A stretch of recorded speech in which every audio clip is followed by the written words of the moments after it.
Welcome, everybody. Thank you for being here. My name is Ian, and I'm going to be moderating this town hall tonight. We have two fantastic candidates with us today. We have Nancy Mannion, who's running for the National House of Representatives, and we have Jess Branas, who's running for the Pennsylvania House. So, and without any further ado, I'll hand it over to our candidates to introduce themselves, starting with... Me first? Go Okay. you. I'm not shy. What's up, everybody? How's everybody doing? Great. I'm sweating my butt off right now, as many of you. I am Jess Branas. I am running for Pennsylvania State House to represent the 97th District. Most of you here in the room know me. For those of you who don't, I am no stranger to Harrisburg. I worked as a director, or if you would say a chief of staff for a state rep. I was also a formerly elected official in Delaware County. I ran a race in 2023 with 8 weeks till general elections. I flipped the seat for the first time in 75 years. So that was a big deal. I loved being on council. Unfortunately, I had to resign. I decided to move back to Lancaster County, where I was born and raised, to take care of my aging parents. My mom has dementia. My father, of course, has his health issues, and that was a family decision. So I sold my house, hightailed it back here, and Lancaster County said, we need you. So that is why I'm here. I'm fighting for all of you because it's about time you have a representative that stands up for you. Great. Absolutely, no doubt. So I'm going to keep it short because I want to make sure that Nancy takes over the mic, but you'll learn more about me as we go through the questions. But if any of you have questions, and if any of you ever want to reach out to me, I am always at your disposal. So make sure you take the time to do that because I want to reach out to every single one of you. Thanks, Jess. You got it, girl. You got it. Hi, everybody. I have met many of you. I see a lot of faces in this room that I've talked to before, but there are also some folks that I haven't seen. So I am Dr. Nancy Mannion. I'm a registered nurse. My clinical background is in the emergency department, which gives me a lot of understanding of what communities need, because the emergency department is kind of that space where the community and the healthcare system really rub up against each other. And when things aren't working in the community, believe me, we know about it in the emergency department. And I'm running for the United States House of Representatives against Lloyd Smucker, who has not been serving the people of this district. He is a 5-term Trump loyalist who is absolutely absent and unavailable to the people in this district. He has really aligned himself so tightly to Donald Trump. And that's not really what's serving the best interest of the people in this community. So my platform is based on primarily improving accountability, improving affordability for the people in this district, and under that affordability certainly is healthcare. And I bring a lot of expertise in that arena that I believe it's important for the people in this district. So you'll learn a lot more as we go through our questions about what we stand for and what we believe in. I am a Manheim Township resident, have been living in this county for 35 years. So I know that in Lancaster County terms, that means I've got about another 150 before I'm a local. I get it, but I do think I have a pretty good understanding of what our country needs from a leadership from a leadership background, and I'm prepared to do that. So, thank you. Yes. All right. I'm gonna just stand over here, and then we can just take turns. Yeah, absolutely.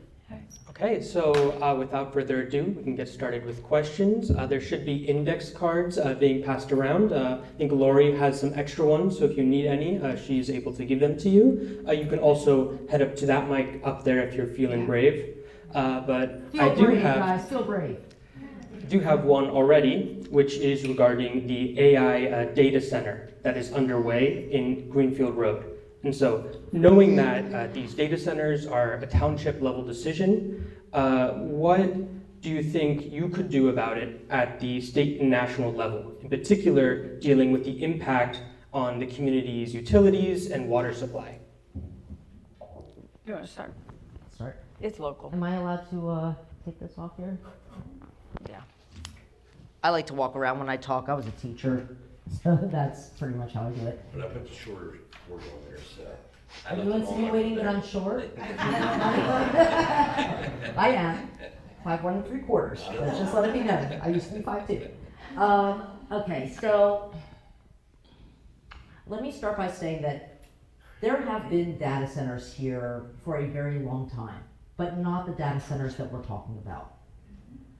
When computers started rising in the 1980s, they had a way of having their own companies, having their own data centers for their software and their operations to run. That's it. They didn't need cooling systems, they didn't need anything. AI data centers are completely different. Now, the one that is going up in R.R. Donnelly, in that building, is primarily in Nicky Rivera's district in the 96th, but it does spill over, that whole complex spills over into East Lancaster, into the 97th. What I think people don't realize is, no matter where you live, if there is a data center, it is going to affect several cities around you, not just our township. This could affect Reading. It can actually extend and affect people in Ohio, West Virginia, Maryland, Delaware. So I, for one, my stance is I am opposed to having data centers here, first and foremost. I do oppose how they came about. I do not like how the governor started to bring those up initially. I think we didn't have a lot of information at the time as well. However, my cousin lives in Indiana. She was born and raised here, Millersville. She now lives on a farm in Indiana, she and her husband. They are now surrounded by data centers. Their wells have dried up. They don't know how they're gonna water their crops. That is real life and what's happening. And I got that from a personal level. And the thing we know about these companies is that they wanna come in, they're not producing anything that's gonna be helpful to the community, and they're stripping us of our resources. And the question is, why? They're getting water, which for them is free because you can cool it any other way. There are 5 different ways that you can cool these data centers. They're using the cheapest way, as companies do, to worry about their bottom line as they're getting tax breaks. When it comes to the data center here, that is a township issue. At the state level, we can put in place legislation that holds them accountable for their energy use. Now, most of them will probably be like, oh, screw it, I'll just pay a fine. I think there's going to be a way that we have to actually, Senator Katie Muth is very, very good at this, and she showed up at every meeting. There has to be a way that we come in here and say, this is the standards that you have to abide by, period. Municipalities do have an option, townships have an option. Senator Katie Muth wants to make sure that there is a 3-year delay on these data centers. 3-year delay, just so that way we know how it's going to affect us.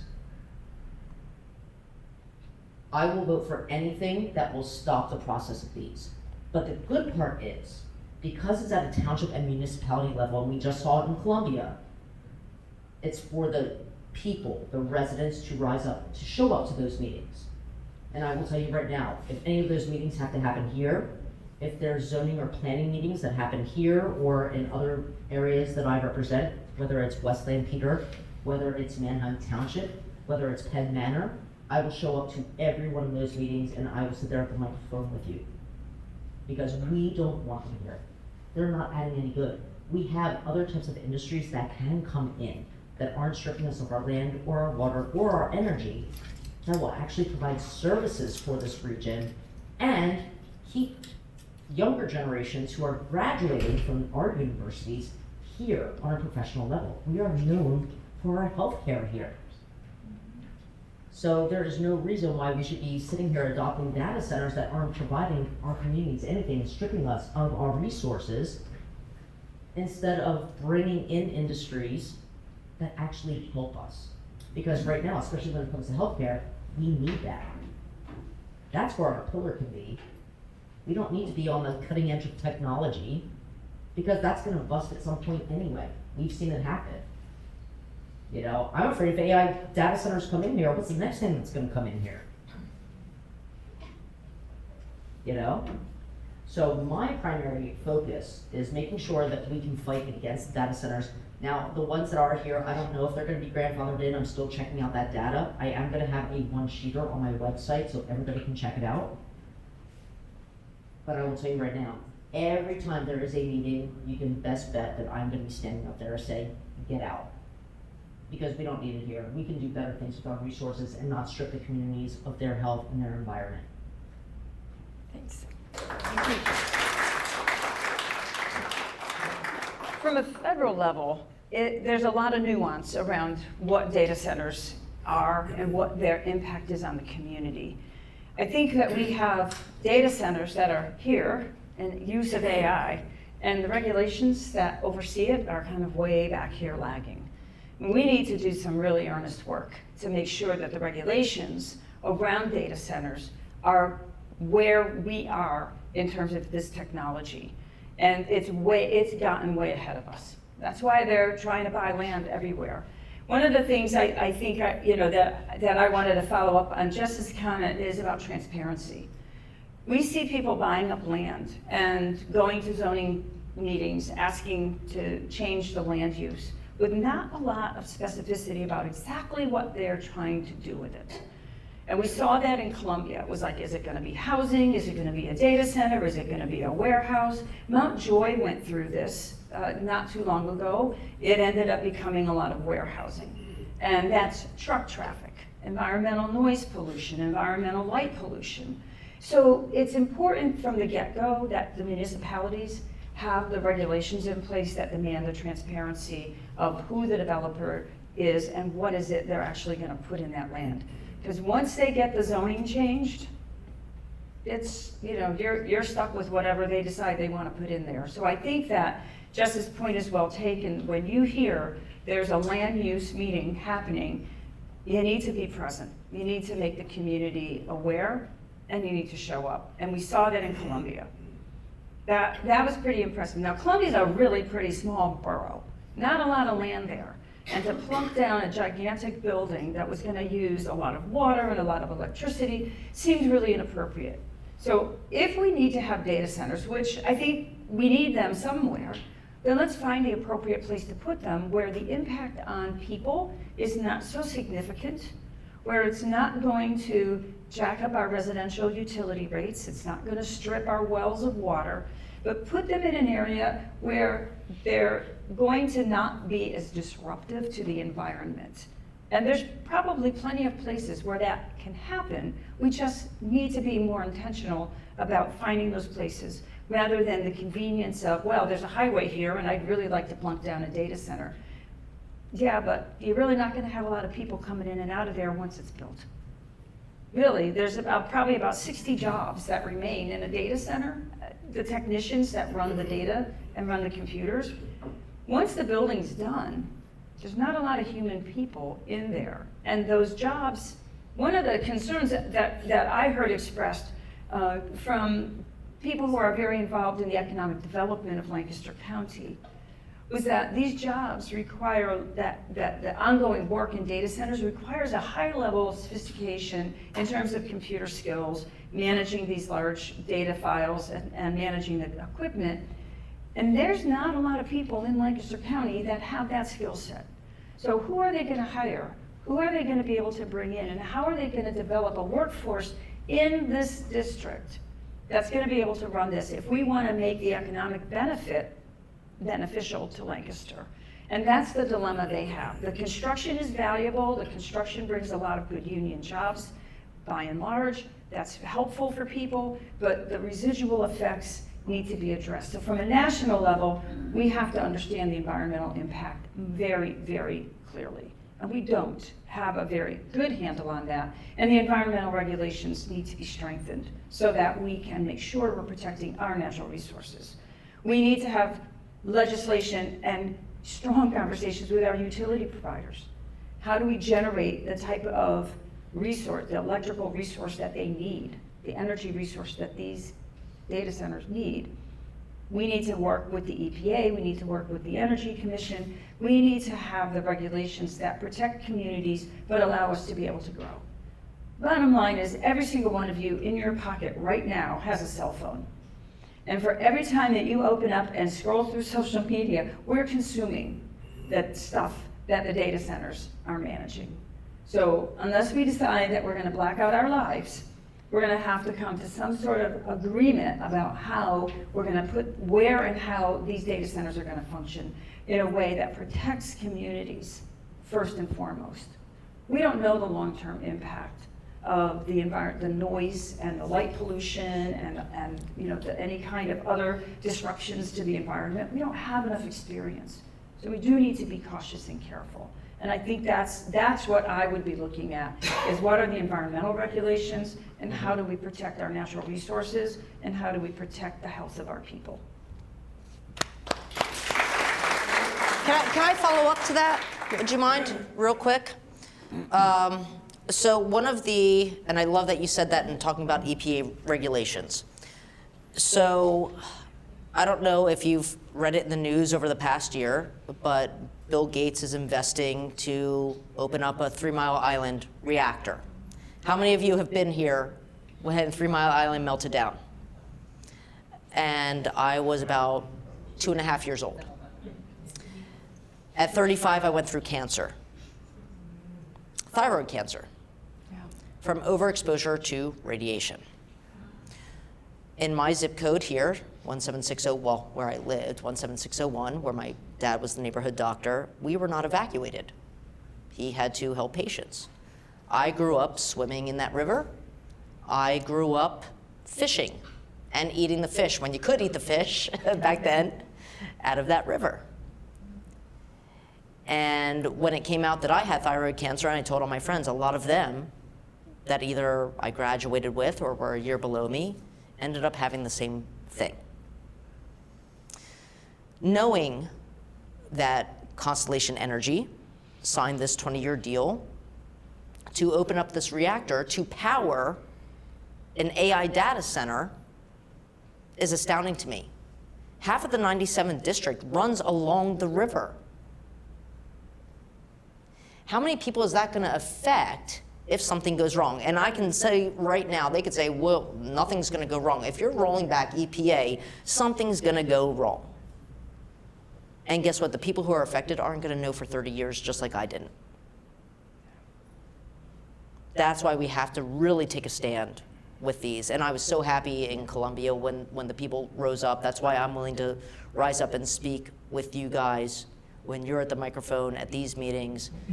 And I know that it's going to be hard finagling legislation at the federal level because you have so many different players. You have a lot of corporate money in politics. You know, that's why I'm grassroots.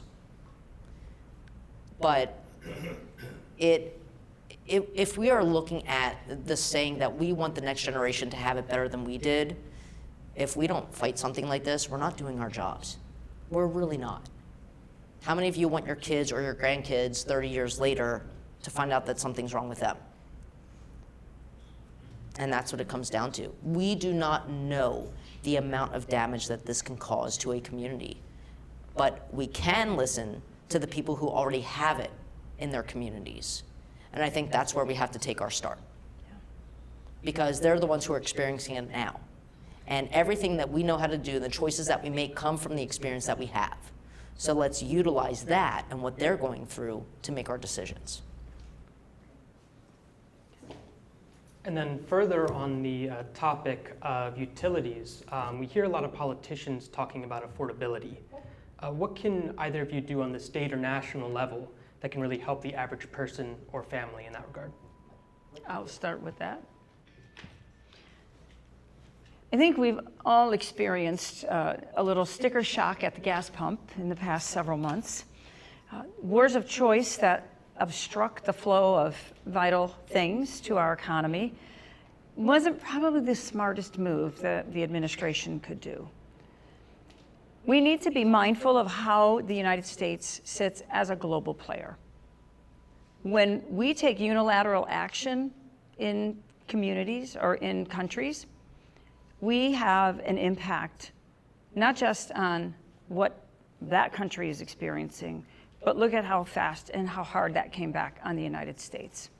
So this affordability crisis is, in my opinion, the result of very bad decision making by the federal government, particularly the president, but unfortunately by Congress, because Congress has simply allowed the president to make those kinds of decisions and has never stood up and said, that's not a good idea.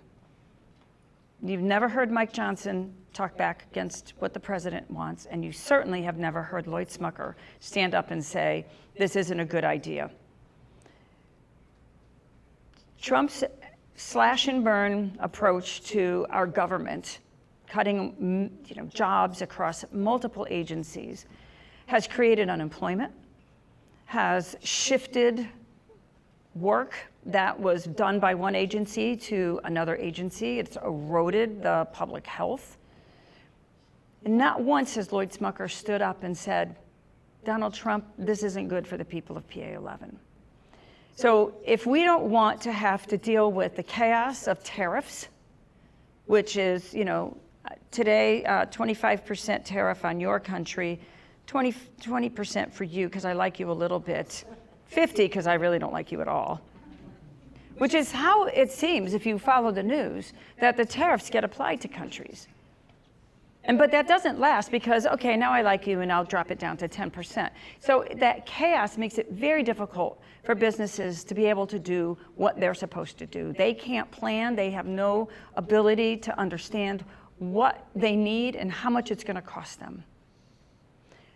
When the diesel fuel was blocked up at when fuel was blocked at the Strait of Hormuz, our farmers right here in our district were looking at escalating prices for diesel because we were dipping into reserves. And the people who control the pumps are like, you know what, we might not have a lot of oil here, we might not have a lot of fuel, so let's just raise the price and make sure we can balance the demand with the supply.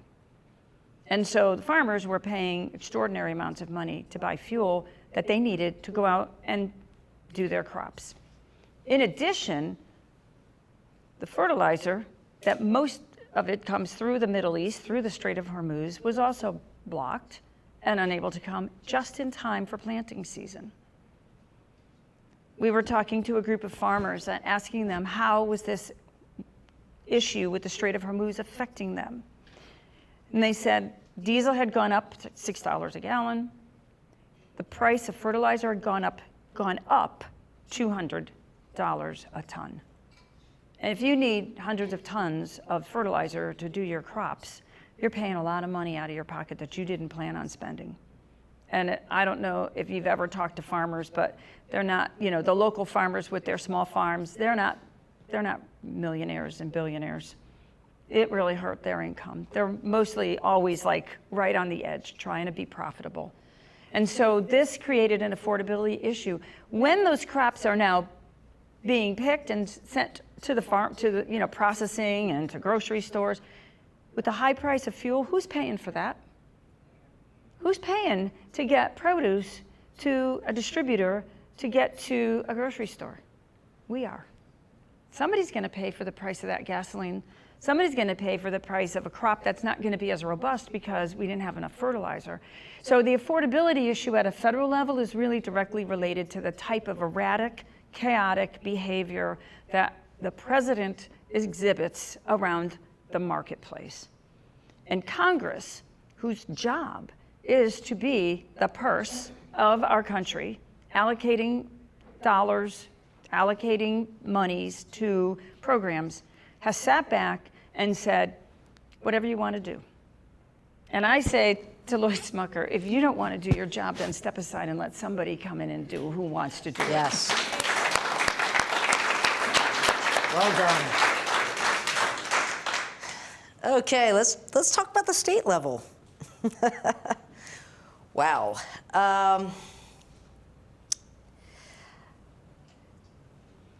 Many of you in here have lived paycheck to paycheck, just like I have. I was a teacher. If that's not paycheck to paycheck, I don't know what is. Many of you here know that there have been times, even sometimes lately, if you're not even living in paycheck to paycheck, you may be retired, but there might be that day where you're going to Wawa for a cup of coffee and you have to pay in change. I've been there. I think many of us have. The biggest thing here at a local level, at a state level,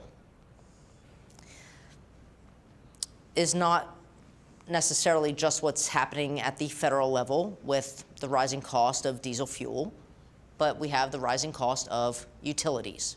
That is a huge issue. So let's inspect this for a second. UGI raised its rates twice already in a year. They're about to raise it again, or vote to raise it again, on October 29th, 5 days before the general election. That's 3 times in 1 year that a gas company is going to elect to raise their rates. And this doesn't even include when data centers come in, if they come in, because we're going to fight them off. But that's 3 times in 1 year. The question is, why are they allowed to do this? And normally we can sit there and we can blame the utility companies. You can blame companies all you want. We all know what utility companies do, and any company really does. They are there to make a profit for themselves, their C-suite for their bonuses, and their shareholders. That's their job. And the rest of us foot the bill for their entire operations of a company. If you've ever looked at your utility bills and you look at the back and you see all the fees and what they stand for, oh, this one is to help us, develop our infrastructure. This one is for, fixing any lines that are broken. We're paying everything. They're running for free. The people who built these companies, they ran it for free. They're running it off of all of our dollars. Okay, so we know that. That's a given. That's what companies do. Even small businesses, they aim to make a profit, right? We all know this. It's pure economics. The problem here is when you have companies that are allowed to do this, such as the utility companies, we have the PUC, the Public Utility Commission. They're allowing this too. They are a state department. I don't know why nobody has put the pressure on them or put the pressure on the legislators that actually have these companies as their donors. Your current representative that I am running against, his donors have not only been PP&L and UGI, but also the lobbyist for utility companies, and their energy division is headed up by the former representative. Follow the money. Follow the money. When you have donors like that, those representatives, those senators, those congresspeople are not working for you. Now, we can take a big step in changing this. We can put the pressure on the PUC. We absolutely, as a legislator, should do that, which I am willing to do. Because I don't like the fact that my gas bill went up. I talked to other friends who are already representatives, and to hear what they were paying for their utilities, and they're mad as hell about it. So it's time to fight it. But the only people who can fight it are the people who are there not having their pockets lined. That's what it comes down to. It really does. And I know it's a small step. And every year there's an election. If it's odd years, you might have local elections and school boards. In even years, you might have presidential, governor. You always have a state rep and sometimes a state senator. But that's where it comes to you, because you do have a voice in this matter. If you don't want somebody who's going to sit there and fight for the companies over you, then vote people in who are not going to fight for those companies and will fight for you. And we've spent decades not doing that. That's the biggest problem. The second issue with affordability in this area is housing. We all talk about affordable housing. And I know that Representative Izzy Smith-Waddell in Lancaster City has been putting forth really good legislation down to capping what can be raised as far as your rent annually. Also with pets. These places I have a dog. I have a big dog, 100 pounds, Nacho. He's the loveliest man in the world. He's been the best relationship I've had in 12 years. He's adorable and he knows it and he gets whatever he wants. But they charge you a fee every month. But they also charge, some places charge you a fee beforehand also. Now, he put forth some legislation to cap that. He also put forth legislation to enable people, because some people have to decide whether they're going to leave their pets if they can move. I would never do that. If you don't accept my pet, you don't accept me. Step aside.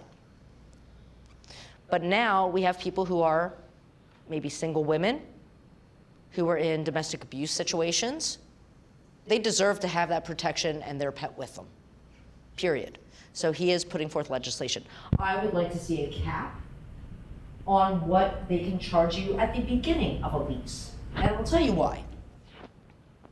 When I moved back here in October, and I was looking for apartments, and I settled here in East Lampeter, I went to several different places. They check your credit score. By the way, do you know that nobody knows your credit score when you apply for something? All they find out, and this is just, I heard this from a financial person, all they see is if you have late payments for so many years. They don't actually see your credit score. Just hindsight. Something they don't tell you. I thought that was good to know. But they said, well, do you have a job? What's your income? What's your salary? Now, I just moved back here. I resigned from being a council person to move back here. So I didn't have a job yet. I was worried about taking care of my parents and getting settled. You know, had to have a co-signer because of it.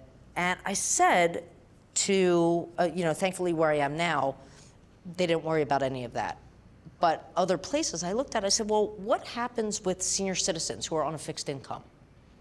They don't have a job, so they don't qualify. And their Social Security or their fixed income, they may not qualify. So where's the housing for them?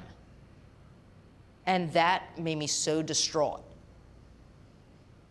And especially now with healthcare on the line and Medicare on the line and Medicaid on the line and private equity coming in, hopefully they won't come in, but with all of that happening, the first community that it's going to affect are our seniors.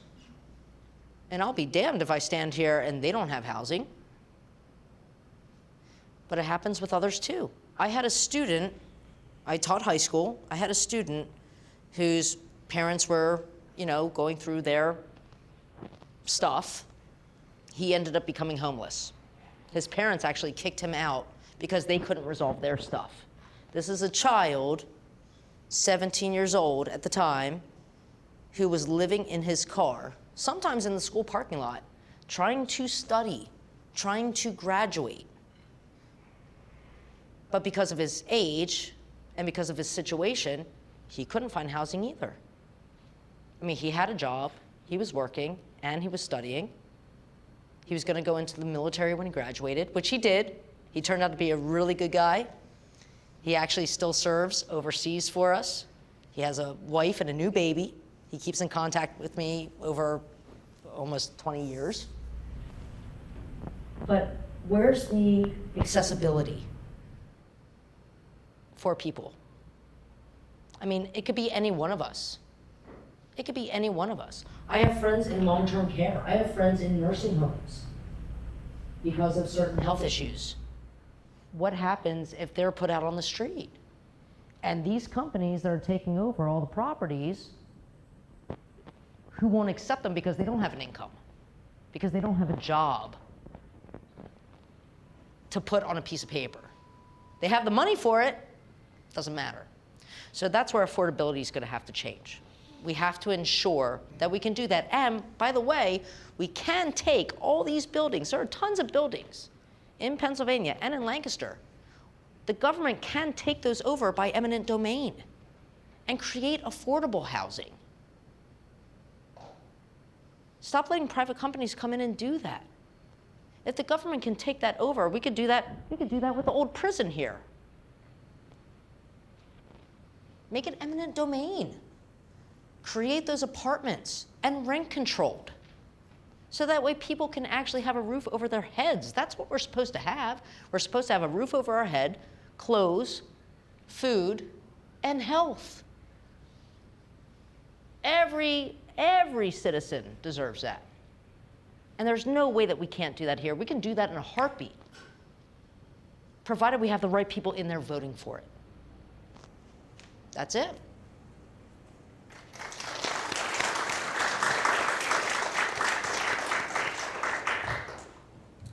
So Jess just spoke about both housing and protecting our seniors. I'm sorry, I get taken away with the microphone. I'm sorry. I was just wondering if Nancy had anything to add on about that, any thoughts of your own? One of the saddest testaments to the American economy today is that the average age of a first-time homeowner is 40. You're halfway through your adult life, your working career, before you can own a home.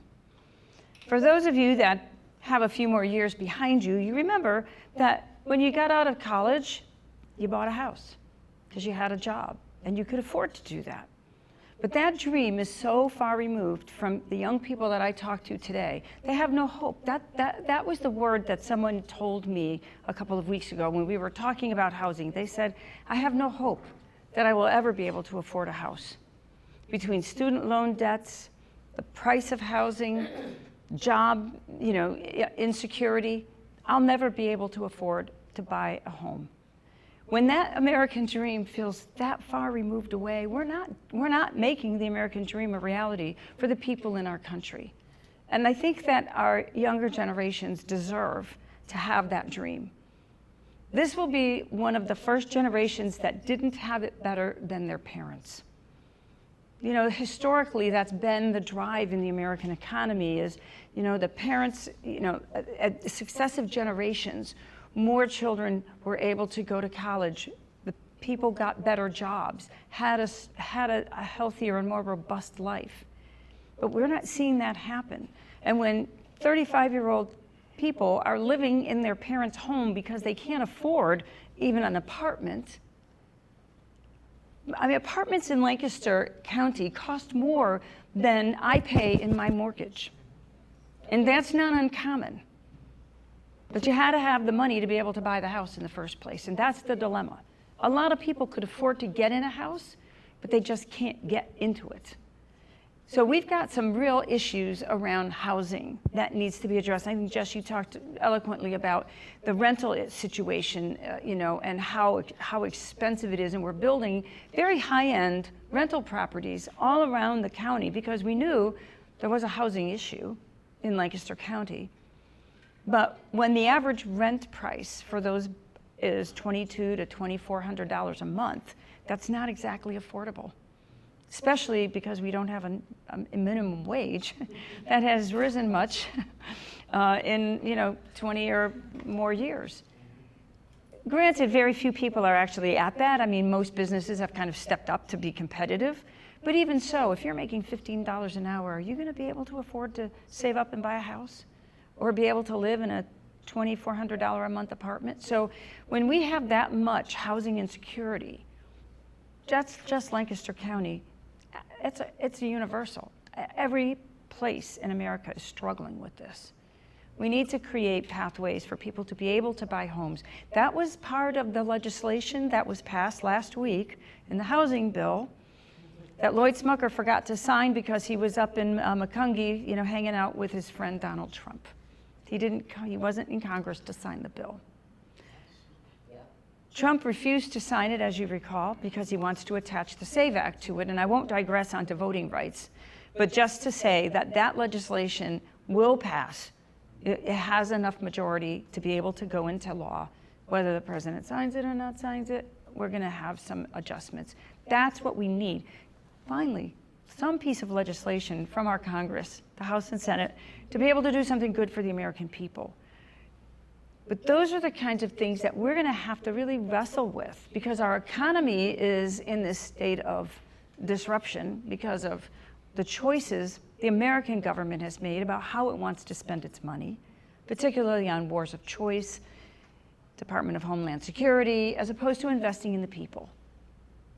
My belief is that our spending priorities are upside down, and we need to be spending money on people, and that means making sure food is affordable, making sure education is affordable, making sure housing is affordable. We can invest in that. It's not that we don't have the money, it's how we're spending it. And that's what I would say about affordability issues in America. Good job.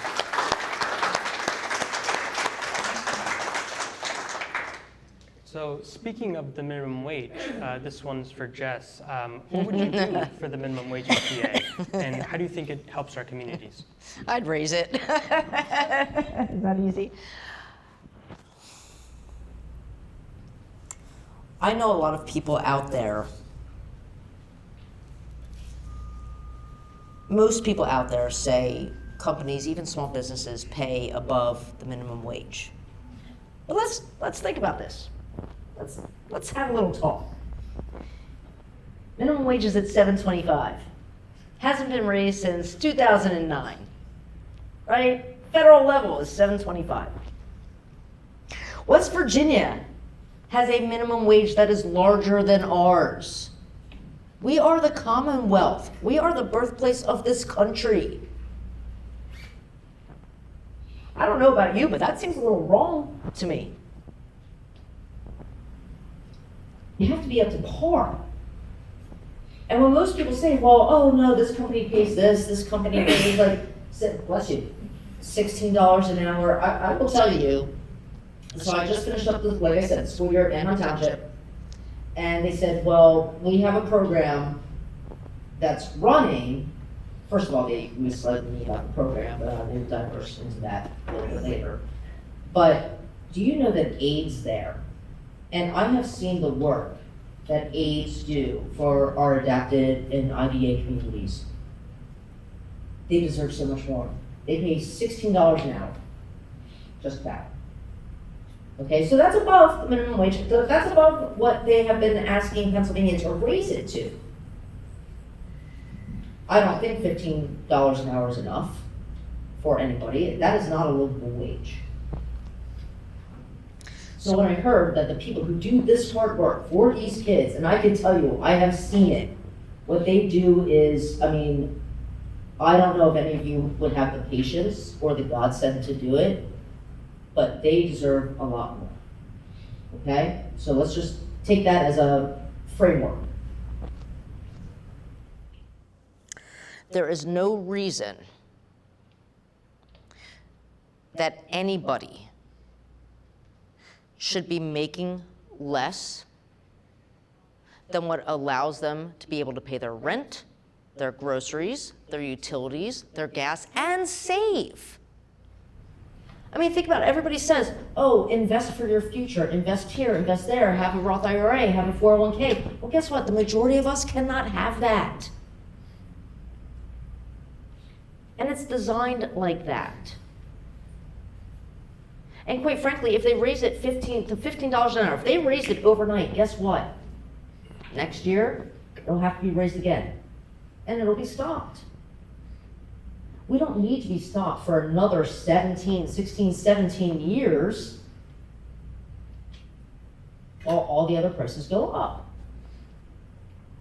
Because I can tell you, the shareholders, I don't see them saying, well, we'll take a pay cut. We'll take a cut on our shares. You don't see that happening. Now, granted, I do understand what happens in Harrisburg because I've been there long enough.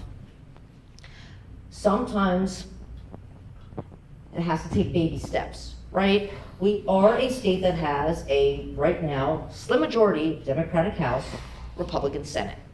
So there does have to be some kind of negotiation to even get a foot in the door. But I can tell you right now, it doesn't have to be that way.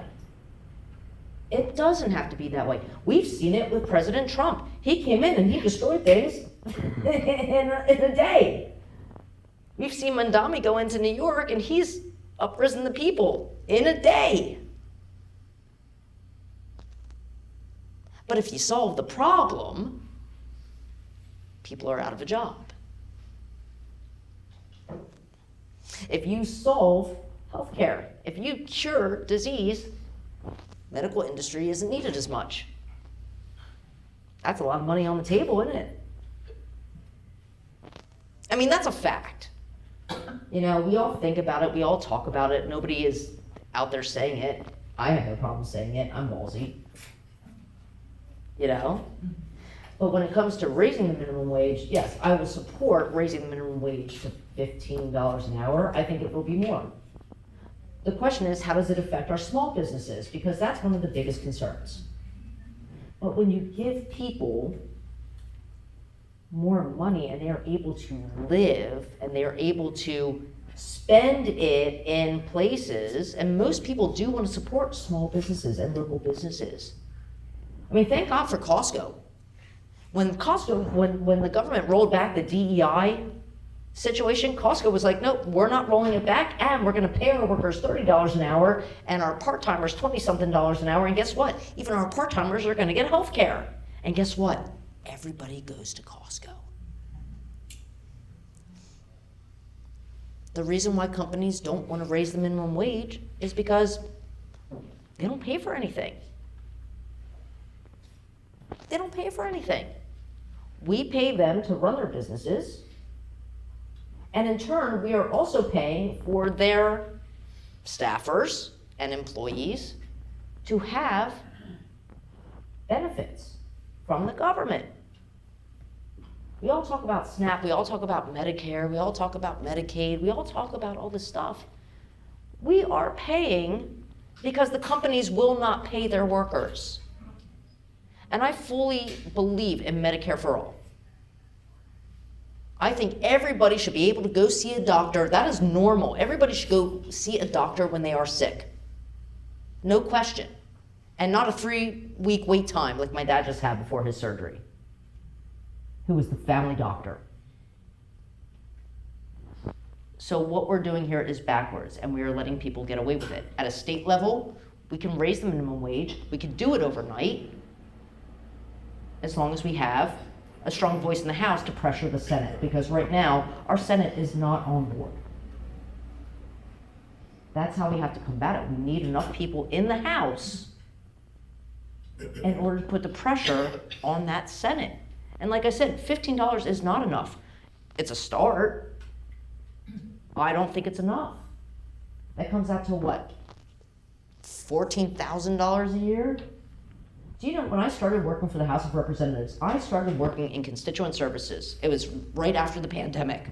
I left teaching, we had the pandemic, I went into government. Do you know that in constituent services, and I'm saying this because there was an article put out in the Springfield Patch today that was entirely wrong with their amounts. In constituent services, I made less than I made as a teacher 20 years ago, because I'm a public servant. Even as a chief of staff, I made less than I made as a teacher when I left teaching, because I'm a public servant. Now, I'm sure there are many that do not make that least amount of money, but that's what you do. But unfortunately, people aren't even making that. So it's up to us to say, okay, enough. You guys want your tax breaks. You companies want your tax breaks. You guys get your, did you notice that we all get tax credits and not tax breaks? They get their tax breaks. But we're paying for your employees to eat, to live, to pay their bills that you won't pay, and you still get a tax break? You know what? You want a tax break, then pay your workers their living wage. Period. Make those companies work. Because right now, if you go to Walmart, if you go to Target, if you go to the grocery store, guess what? You know all those self-checkouts? We're all working for free. We're now free employees too.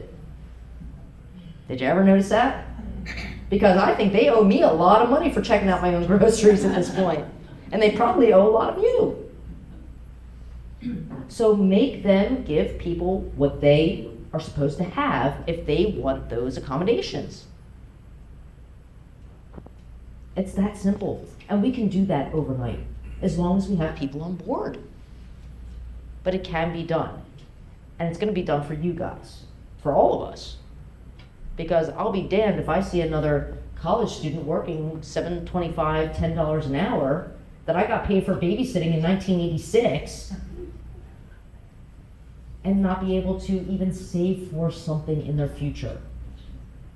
Because when we have a lack of access to opportunity, financial opportunity, business opportunity, career opportunity, educational opportunity, that's when communities fall. And I'll be damned if I'm going to let this community fall.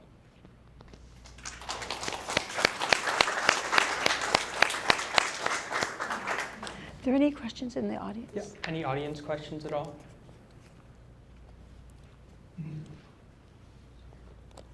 So we're talking about affordability. And by the way, I just want to make a comment, just my opinion. I truly believe until we get the corporations, the money, and the lobbyists out of Washington and our state capitals, we will truly never have a government for the people. Agreed. Agreed. That being said, I'm a plumber. I'm in many houses in many weeks. And the most upsetting thing is a senior who has not had a kid in school for 30 years, still paying property taxes that they can't afford, so now they must sell that house. I've been hearing for about 4 years now that we have a bill, and I probably need to ask James Malone that because he's my rep, but I'm just curious what you have to say. What's wrong with getting this bill passed? Because in my opinion, it's something that's going to work to stop this from happening on cutting the school taxes and the property taxes. So that's it. That's yours. That's mine. That's a state issue. By the way, I love James. He's fantastic. He's doing a great job. He needs to be reelected. He needs to be reelected. Vote for James. So you're probably talking about a Senate bill. I don't have it on me right now, but you know, property taxes and school taxes have always been an issue. Now, I have an apartment now. I was a homeowner before, and my property taxes would go up every year. I mean, I was locked in at a mortgage, at a certain mortgage rate, but guess what? My mortgage was going up because the county assessment. Which, by the way, just literally doubled our assessment. Yeah. So in Delaware County, one of the reasons why the property assessments went up and our taxes went up was because private equity took over our hospitals, then dumped it and bailed out, filed bankruptcy. We ended up having no hospitals, and guess what? All the residents ended up footing the bill at the county level for property taxes. I don't foresee that happening here. I hope not. But I know we tout that there are programs, right? The property tax and rent rebate for seniors, that's paid out through the Pennsylvania lottery, those types of things. School taxes. Okay, so I worked for a school district before I left teaching. This school district was a pretty wealthy school district in Delaware County. At least it was known to be. I also served underfunded school districts, so I've worked on both sides. One year, they decided that they were going to raise property taxes, or raise school taxes, because they wanted to get all the kids iPads, okay, for educational purposes, which, by the way, I like pen and paper. I can't read off a screen. So they raised the school taxes.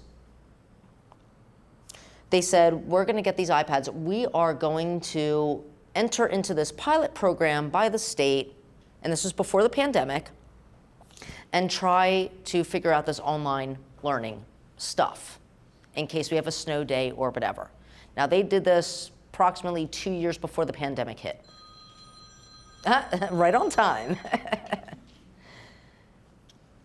Turns out, they raised these school taxes. Taxpayers were not happy about it, but they were like, oh, we're getting all this like technological equipment.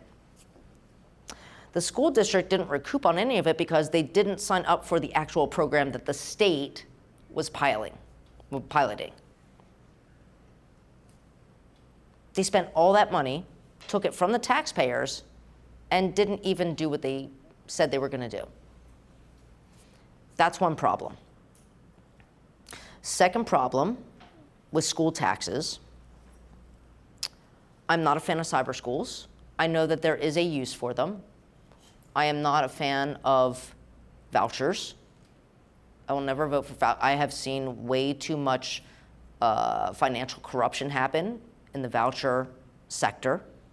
That is not something that I would vote for, and it's really hard to say because that's usually something that we all say we're not going to vote for, and then we end up having to negotiate that and keep it in. But let's figure out why. Do you know there's only a handful of representatives in your Pennsylvania State House whose kids actually go to public school? So you wonder why vouchers have never been off the table. And that's appalling. So now let's get into property taxes. Your county assessment handles how they engage with their property taxes every, 10 years? Here? It's 7 years? Okay. But they held off for about 23 years, which is why, and now they're catching up with another. Oh, now so they kicked the can down the road, essentially, is what they did. Yes. And now you're seeing your prices rise. Okay, so that's going to be a county level, a township level. At a state level, there could be, we do have a local government committee, right? So local government committee in the state house actually looks at what we can enforce on municipalities, right? So I would be fully in line with saying, okay, well, we're gonna put a hold on this, not kick it down the road, but at least increment it a little bit so it doesn't worry the taxpayers, the people who pay property tax. Now, I live in an apartment, but in my rent is still property tax. I'm paying it for the company, which is why my rent's gonna go up every year. But if we can cap what they raise rental properties every year, then we certainly can cap the amount that they raise for you. I don't see why we can't. There's always gonna be a naysayer who says, oh, we can't do that, we can't do that. Why can't we? You know what I mean? So it would be my job to make sure that I communicate and interact with the local commissioners or local council people or planning and zoning or even the county officials. And the hard part is in this particular district, now you live in James's district, so you're in Manheim Township? Yes. Okay, so you're in Manheim Township. Which we just got the school tax increase on. Yeah, I heard. 2.9%. Yeah. And where's that going? Did they tell you? I have my theories. And again, Tell me. I have no problem buying iPads for kids to learn. I have a problem building a sports complex. Okay, my kids go to school, they don't know, they just graduated. My kids went to school to learn, not to play sports. Okay. And I have a feeling that's where that increase is gonna go. They do keep doing a lot of stuff at Manheim Township. I'm a graduate of Manheim Township. It looks totally different. When I stepped on there, because I ended up finishing the year there a couple weeks ago, I cannot tell you, I walked into that high school, didn't recognize a thing. Not a single thing. They were like, oh yeah, the original shuffleboard hallway is there. No, that's not the one because they screwed it up when they were doing construction, so they redid the shuffleboard. It doesn't even look like it. And my treasurer over here, Sam, she could attest to that because we are longtime Manheim Township people. I would rather that money be put to something good. They are, I think, installing new solar panels on the middle school, where they were supposed to. I don't know if they're still doing it. Why can't the money go into a project that's going to be energy efficient for the building? Because that way, that's less that you guys have to help pay for their energy use. Why can't that go into better models of education? Because I will say right now, as a former teacher, and I was an old school teacher, some things have been very good with the new educational systems, and some things are awful. Like, I was in there for a couple of months, and I remember why I left teaching. So why can't that money be put into other programs? I taught most of my teaching career at a VOTEC. I was a foreign language teacher, but I taught at a VOTEC. If I can tell you the work and the skills, and they also did their academics there, because I was their academic teacher, the work and the skills that they put into it, that helps them and gives them opportunity in the future. You're right. A new sports complex, which we don't need. I don't even recognize the old stadium that I played soccer in. They don't need that. Most kids are not going to go into sports in their profession. A lot of kids, the majority of kids, are not going to get a scholarship for sports for college, but they can get it for academics. Absolutely. So that would be a part of me as a legislator to communicate with the school board, the county, the commissioners, and see what we could do to allocate that money the right way. Because if it's not being allocated the right way, then there's no reason they should be raising your rates. Yes? I do believe that Representative Baker Rivera has worked Yeah, she's in the awesome. House regarding a digital advertisement tax. When you go on your phone and there are pop-ups, those advertisers are not being taxed by the state of Pennsylvania, and I know that they are working on legislation right now to take that money and use it towards seniors as far as property taxes and whatnot. Yeah. I'm not sure. Well, the House passed it, but the Senate has not. So it's And kind we're- of stalled. We encourage you to talk to your Yeah. senator. Well, and that's the whole thing. So many times we pass things in the state house that get stalled in the Senate, especially during budget season. And I'm going to be perfectly honest with you. I've been there in budget season where it's lasted till August. And the problem with that is that when it lasts that long, guess what? The schools don't even get their resources that they need to start the school year. Kids don't have textbooks. The counties, last year this happened, the past 2 years it happened, counties are legally obligated to provide certain services, certain human services to you and the residents of that county that they can't even provide because the state, mostly at the Senate level, blocks it. That's the biggest issue. It is the biggest issue. But when it comes to the taxpayers, yes, digital ads, if that came through, that would be relief on the taxpayers. But again, I think there's a point where we have to stop saying, oh, we're just going to get a tax credit for this or tax credit for that, and start demanding tax breaks. Let the corporations get tax credits. Let us get the tax breaks. Flip it on its head. Oh, go ahead. I'm sorry. Is that right? Go ahead, Mike. Well, I got about 80 things running through my head right now, but I'll stay on point. I met Mike when I was canvassing for Yeah. the primaries, and he's amazing. We really got to get together for lunch because We will. I'm going to try to stay on point here, okay? But I hear all these things. Haven't paid attention to politics my whole life because of running my own business. My only worry today at 68 is, am I going to make it to 80 without carrying a sign around that says homeless? So, you talked about, I'm going to just say a couple things here and then I'll be quiet. But, you talk about the minimum wage. And yeah, everybody cheats them all. I was making 15 to 18 an hour. Heck, I was making 14.25 at Olive Garden. Left there 3 months ago, worked there 2 years. But anyway, my Social Security went up about $34 or $40. Meanwhile, since COVID, everybody's getting double. So if so $5 an hour, 40 hours, 200, that's about 810, that's about 12,000 a year that getting bumped up to 15 or 16 an hour. 50, that I'm only making 600 more a year on Social Security. Rent, 1,300. Now, thank God I have business knowledge to make things work, but so rent's hanging at 1,300, but if I move, it's going to be 1,500 to 1,800. But if you have a son with depression issues living with you, he's going to go homeless. If you move, all these things are going through my head. So I'm sorry to share all that, but I'm letting you know where a retired guy stands. I don't know how many of these people are older than me, but that's where I'm at. I'm 68, I'm making it, but man, I'm scared every day. How long is this going to last? And I thank God for my business knowledge because that's the only reason why I'm making it. And I feel bad for the people that don't have the knowledge I have, and I sometimes wonder, is there something I can do to help them? And I'll give you one example and I'll get off here.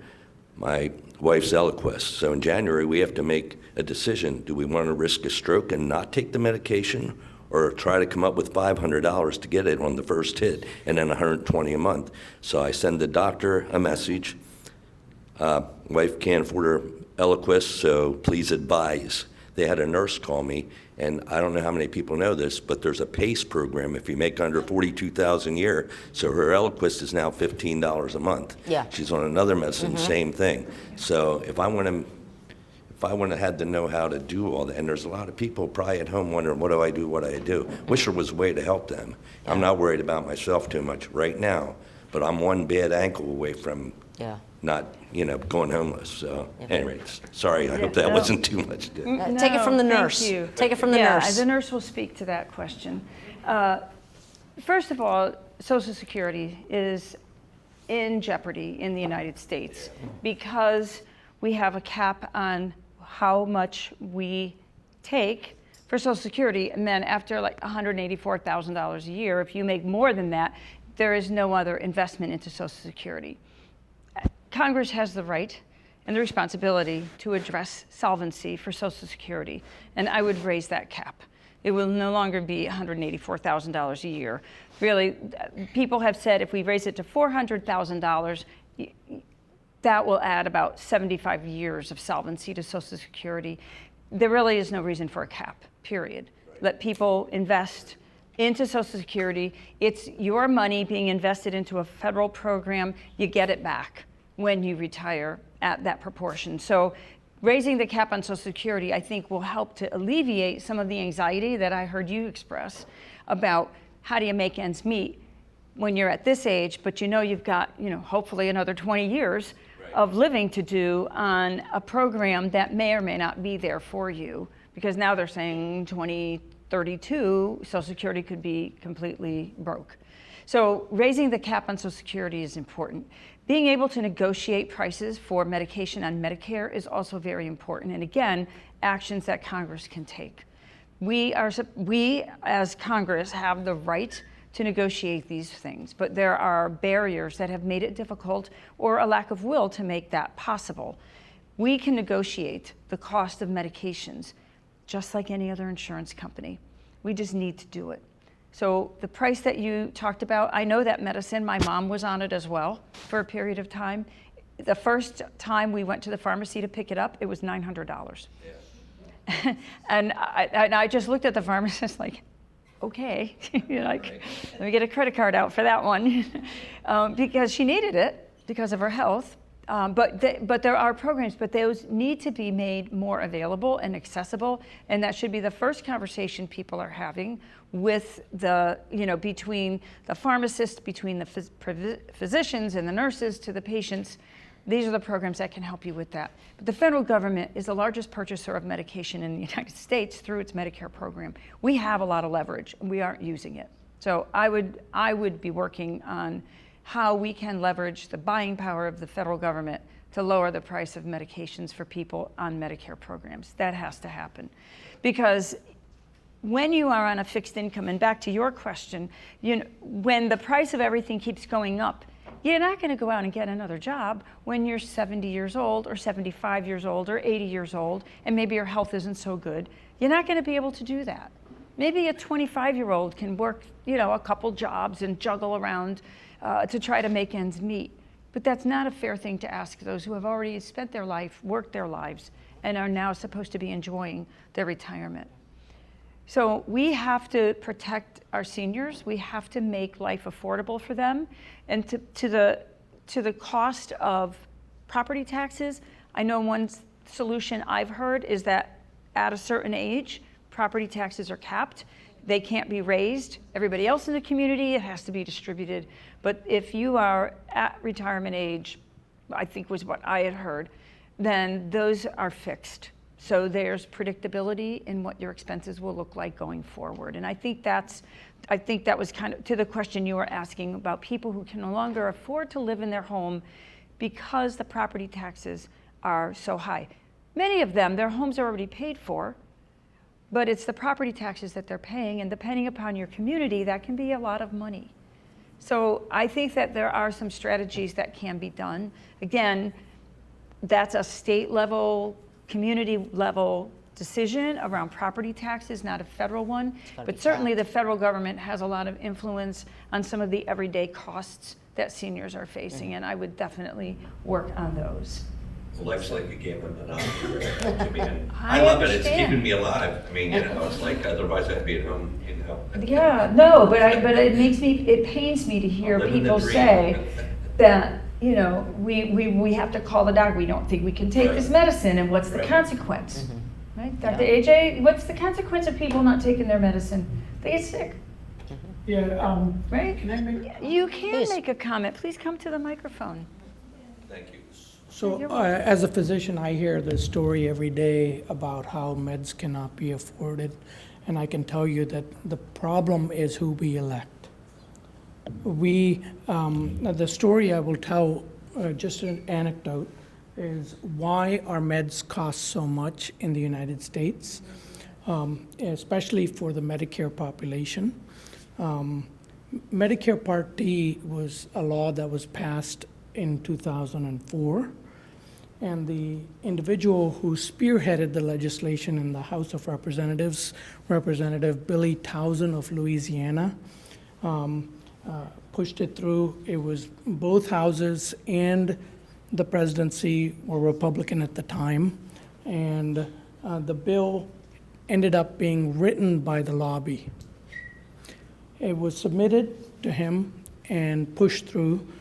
And the day that George W. Bush signed it, Billy Towson announced that he was leaving the Congress, and it's $170,000 a year paycheck to take a $10 million paycheck as the president of PhRMA, PHRMA, the pharmaceutical lobby for these United States.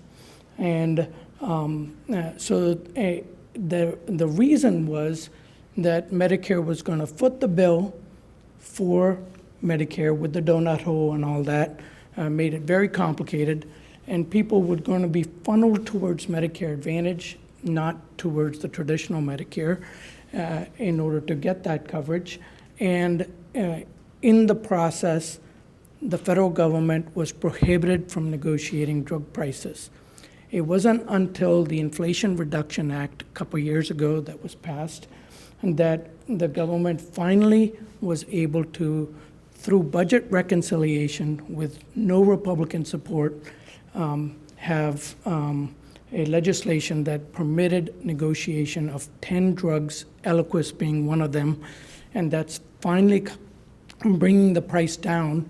Until then, Eliquis was close to $1,000 a month for all year. And that was the case with the GLP-1s a year ago, and this year they're down to around $350. So because the government is starting to negotiate drug prices, the prices are coming down. So using government for the benefit of the people, there's one group of people advocating for that, and using government to benefit the corporation, there's another group of people benefiting that, or advocating for that. So I just put it out there. Thank you. Thank you, AJ. Thank you. First-hand experience living and navigating through the healthcare system. Thank you for that. There was a question that just came in that was targeted for me. What can we do to assist those who will lose their health care after the midterms? So as you are aware, that one ugly budget bill that was passed last summer, which I will not call beautiful, had some provisions. Pardon? Call it OB3. Yeah. The provisions in that for cuts to healthcare benefits, the subsidies, cuts to Medicaid, SNAP, and other types of social support benefits, were some took effect. In January of this year. If you read the language in that bill carefully, you'll see that the worst of the budget cuts are yet to come and are slated to happen in January of 2027. Because the Republicans were not foolish. They knew that if they made the cuts that bad right off the bat, they were for sure never going to be reelected. And so they think that we don't know, like we can't read, and that we are unaware that there's worse coming. But don't worry, I'm telling you, believe me, the worst is yet to come. There are further reductions, and there will be, already we know from reports that came out this week, over half of Americans can no longer afford health care in this country. 1/2 of Americans can no longer afford health care. Let that sink in. We cannot afford health care. Your child gets an ear infection, and you're sitting there wondering, if I take my child to the pediatrician and I need to go then buy an antibiotic at the pharmacy, I can do that, but I'm gonna have to feed pancakes to the kids the rest of the week because I won't have money for groceries. Nobody should have to make that decision. That shouldn't be the reality in America. People should not be cutting their pills in half because it'll make the prescription last longer. And I've had people tell me that. And I know that from firsthand experience back in the day when I was working in the emergency department and patients would come in with their disease out of control, and I'd be like, well, what medicines are you taking? Well, I'm supposed to be on this, and I'm supposed to be taking that, and this. Well, when was the last time you took it? 2 weeks ago. Well, why did you stop? Because I couldn't afford it. And for the lack of a $10 prescription, the patient ends up being admitted to an intensive care unit, discharged a few weeks later with hundreds of thousands of dollars of medical debt, which is, by the way, the leading cause of bankruptcy in America today, medical debt, all for the lack of a $10 prescription. So we have a problem, and I said it earlier, we have a spending priority problem. We have money to go over and drop bombs on schoolgirls in Iran. We can spend $1 billion a day invading another country, and we can't provide health care for our children, for our seniors. We can't give kids a hot meal in school. We have a spending problem. But back to health care. What would I do? When there is a majority in the House in November, after the election, that bill on January, when Congress is seated, will be reopened. The Speaker of the House will be able to reopen that legislation, and we can redo that legislation and take those provisions out that were slated to happen, stop them, and redirect. It's just a matter of spending money. Now, I'm not talking about putting in new taxes, lest you think that would be the claim, because they always say Democrats are all about putting new taxes in. We have money. If we have money to drop those bombs and wage a war of convenience and choice in a foreign country, we have money that we can spend in America. So I would claw back money from Department of Homeland Security, and I would claw back money from the Department of Defense. Yes, preach. And I would spend it on our people. Preach. So it is my sincere hope that we are able to do that, because we will have a House of Representatives and a Senate that will be able to pass legislation and put some guardrails around democracy, because we certainly need that. So when you talk about these issues, I want you to understand the depth of experience that I bring to Congress in understanding these kinds of problems. I have been a registered nurse for 4 decades. I have worked in hospitals around this country and around the world. I have worked with government ministries in other countries, helping to improve their healthcare processes because of the work that I do as an international healthcare consultant. I teach doctors and nurses how to be good leaders in their healthcare systems. And I believe I can bring some of that experience and help teach my colleagues in the House of Representatives how to be good leaders in their work as well. Yes. So I am really grateful for the question. I feel that this is a time where democracy is not a spectator sport. We cannot sit this one out. Yeah. And you need to tell your friends, you need to tell your neighbors, the people that you talk to and the people you have coffee with and share backyard barbecues with, that change needs to happen. And you need to elect people who are going to have your back. You need to elect people who have always showed up for the work that was hard and did it, like me. Going into emergency departments, walking in during blizzards, walking in during a pandemic, and doing the work that needed to be done, even though it was hard, because that's what you have to do. And that's what I want to bring to the people in this district. So thanks very much for the opportunity to talk. I'll let you. Good job. Closing comments from Jess. Closing comments? Okay. Well, be brief. Watch the clock. I'm going to try. Thank you, everybody, for a good night. Be brief. No, I do want to thank all of you for being out here. We can't do this without all of your support. We can't have those conversations and open those conversations unless you're willing to speak up, which you guys have, and that's the most important part. When you have been for, 12, 13, well, at least in my case, 12, 13 years without somebody who's sitting here willing to listen to you and try and talk it out. I mean, that's what public policy is supposed to be. That happens at the state level, that happens at a local level, and it happens at a federal level. So it's things like this that have to happen consistently in a community so we can work together to make those changes that need to be made, because otherwise they're not going to hear us and they're just going to, do things their own way. And it's about time that changed. So I want to thank all of you for being here. Get out there and vote. Tell your friends. We will be having a lot of community events all over the 97th, so please come out. We will make sure that you guys are notified of anything that's happening, but I do appreciate you for being out here, and I hope you guys have a great night and stay inside with this heat wave. Thank you. Have a great night, guys. Thank you. Appreciate all of you. Thank you all for coming. It was nice meeting you. Yeah. I missed the significance of it.